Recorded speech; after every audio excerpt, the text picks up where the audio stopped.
उसमें नहीं बनता, उर्स पे बनी चने की दाल का लंगर वाला, वो तो खैर थोड़ा पतला हो। तो मसाले को अच्छे से भून लिया था, उसके बाद दो चार तो ये देखिए माशाल्लाह से इसमें कोई फिल्टर नहीं लग रहा, कुछ नहीं है। और इतना ज़्यादा मतलब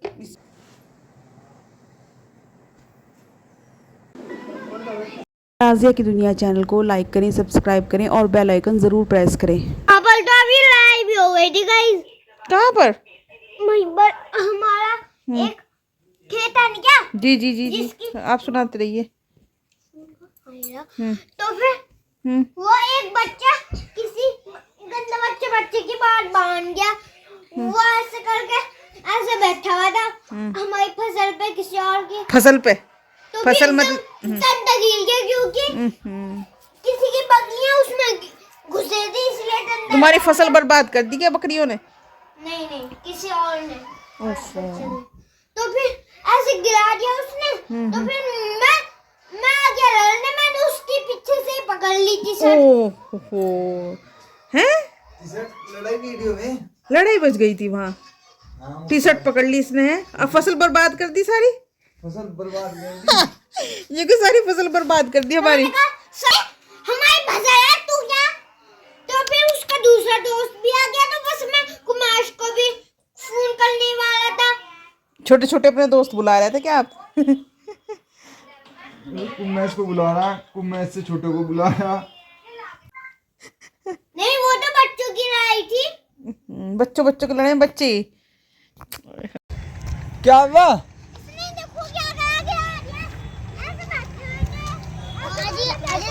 मैं तो बैठा था पहले का भी गिरा, पहले तो किसी और की वजह से हो। तो अभी तूने उसकी बात क्यों माननी थी जिसकी वजह से तू इधर बैठा था? भाई क्यों? मैं तो इस वीडियो को बंद करो। इस टाइम तो गाइस अस्सलाम वालेकुम, welcome back to my YouTube channel. तो ये वाला वो पिछले पार्ट में ना ये वाली वीडियो मुझे लेनी थी मुख्तार की। ये मतलब उसी दिन का व्लॉग है जिस दिन मैंने एंड किया था। तो लेकिन वो ना बहुत बड़ी वीडियो हो गई थी, अच्छी खासी 40-45 मिनट की। तो मैंने सोचा चलो नेक्स्ट पार्ट अगले वीडियो में दे देंगे।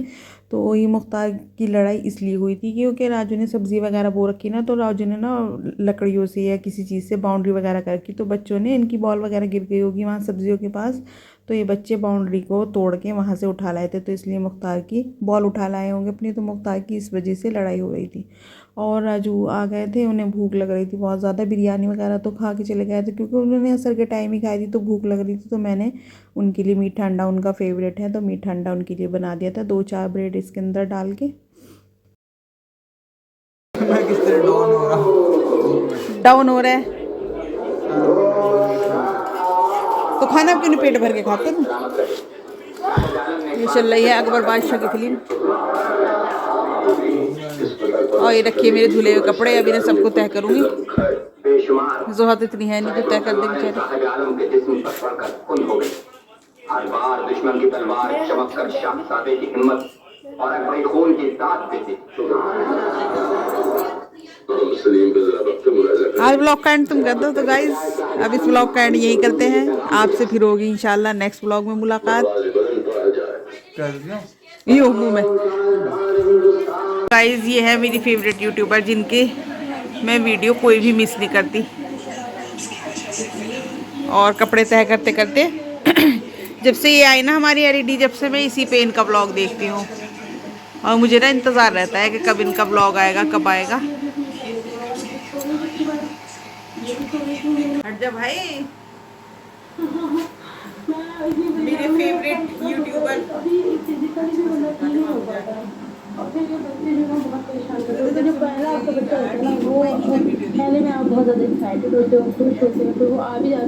गाइस ये है मेरी फेवरेट यूट्यूबर। आप लोग भी सोचते होंगे मतलब जो यूट्यूब पे काम करते हैं उनके यूट्यूबर फेवरेट कौन होता होगा। तो मेरी एक तो ये जुमजुम वर्ड है इनके चैनल का नाम, और एक रश्मि देसाई देहरादून ब्लॉगर जो है ना, उनकी वीडियो जब से मैंने देखनी शुरू की थी, जब से आज तक मेरी इन दोनों की वीडियो कभी भी मिस नहीं होती। मेरी इतनी फेवरेट हैं ये दोनों।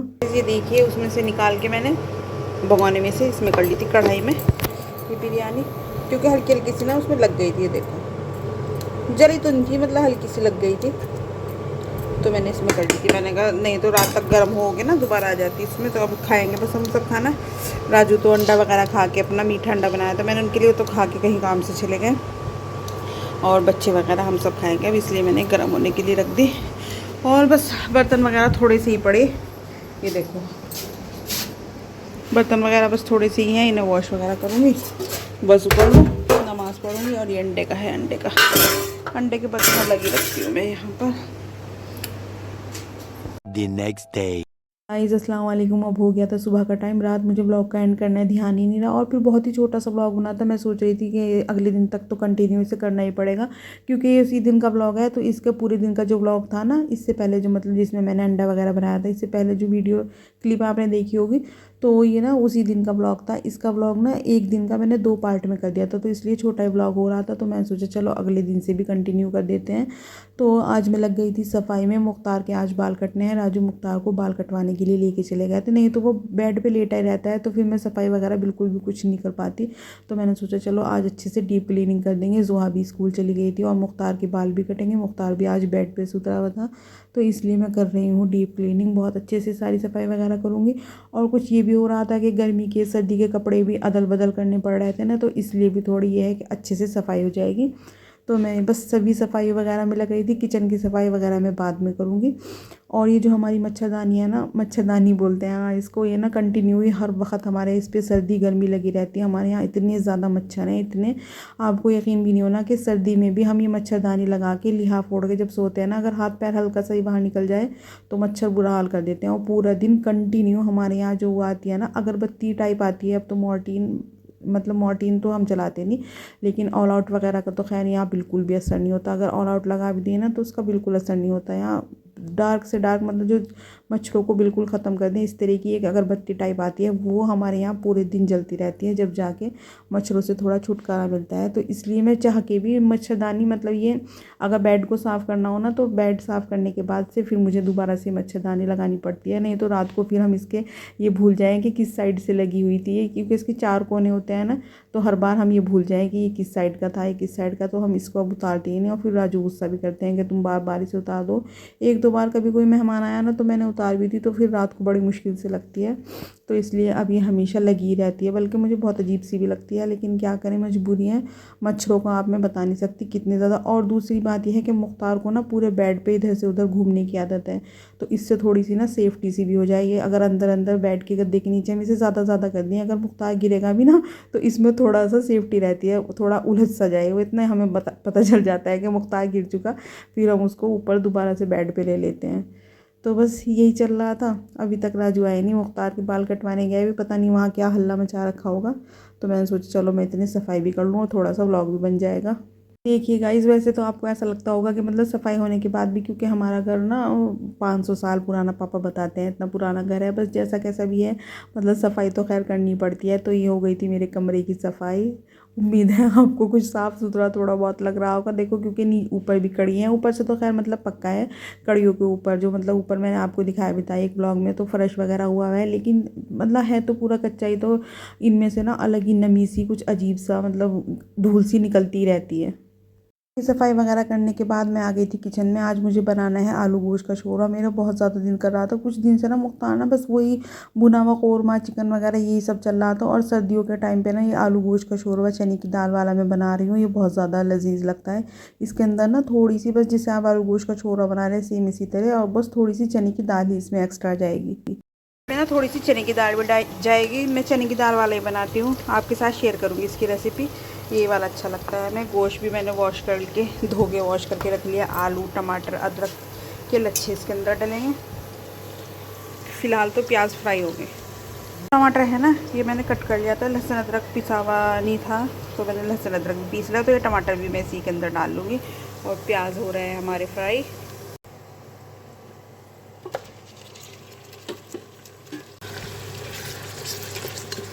गोश्त को ना मैं इसके साथ प्याज़ों के साथ अच्छे से फ्राई कर लूँगी। और ये रहा लहसुन अदरक का टमाटर का पेस्ट, और ये रही 4 चम्मच धनिया मिर्च और नमक टेस्ट के अकॉर्डिंग, और चुटकी भर हल्दी। देखिए गोश्त अच्छे से भुन चुका है। अब ये इसमें डाल दूँगी मैं लहसुन अदरक का पेस्ट।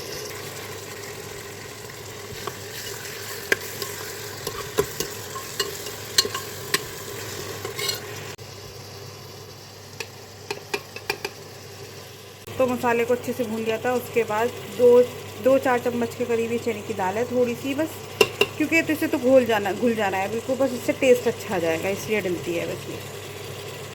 मसाला भूनने के बाद तो हमने गोश्त डाला, तो गोश्त को भी अच्छे से भून लेंगे। आप चाहे तो चने की दाल और गोश्त दोनों को साथ डाल के भी, क्योंकि चने की दाल में भी थोड़ा कच्चापन सा होता है, तो इन दोनों चीज़ों को, गोश्त को और चने की दाल को बहुत अच्छे से आपको भून लेना है जब तक हमारा घी अलग अलग ना हो जाए।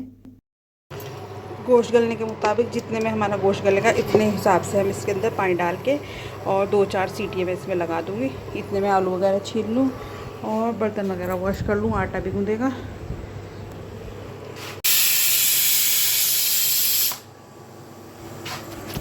ये इसमें जाएगा बारीक बारीक सा अदरक, दो हरी मिर्च को मैंने बीच बीच चाक कर लिया और थोड़ा सा हरा धनिया कट करके रख लिया, ये बाद में गार्निशिंग के लिए। ये देखिए घी इसका किस तरह अलग अलग हो गया। अगर हम इसको ऐसे भुना भुना रखेंगे तो ऐसे भी चल जाएगा, लेकिन उसके अंदर ना थोड़ी चने की दाल ज़्यादा डलती है। अब मैं इसकी दोबारा से फिर भुनाई कर लूँगी। और आटा मुझे भूनना है, आटा मुझे रखा। ये आलू मैंने वॉश करके रख लिए थे, ये डलेंगे इसके अंदर और इसकी भुनाई कर लूँ मैं।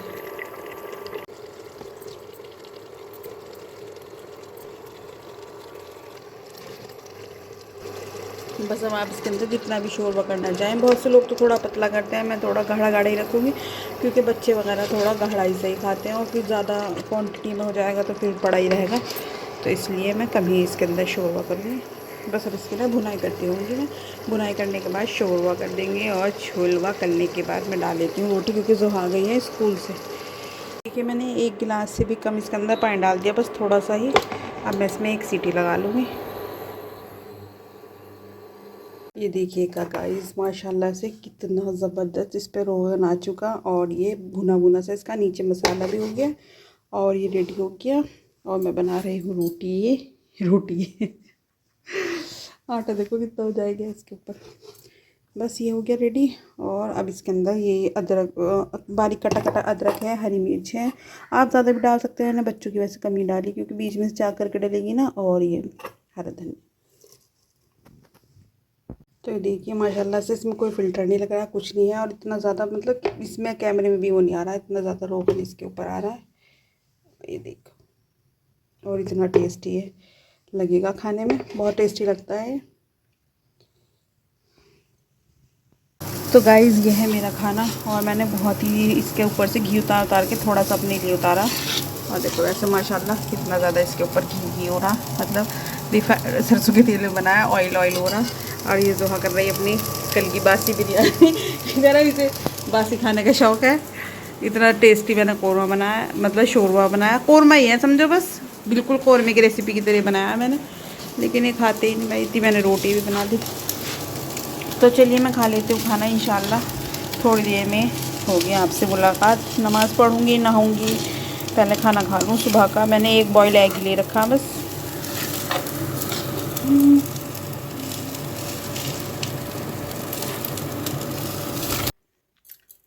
तो ज़्यादा टेस्टी हो रहा है, इतना ज़्यादा, इतना यम्मी है, बहुत ही।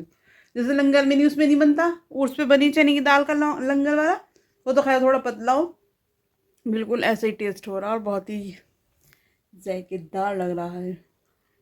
लेकिन कुछ लोग बासी खाना पसंद करते हैं। 8:01 PM। इस ब्लॉग का एंड अब मैं यही करती हूँ। अगर आपको मेरा ब्लॉग पसंद आया है तो प्लीज़ लाइक शेयर सब्सक्राइब ज़रूर करना। तो आपसे फिर होगी नेक्स्ट ब्लॉग में मुलाकात, तब तक के लिए अल्लाह हाफिज़।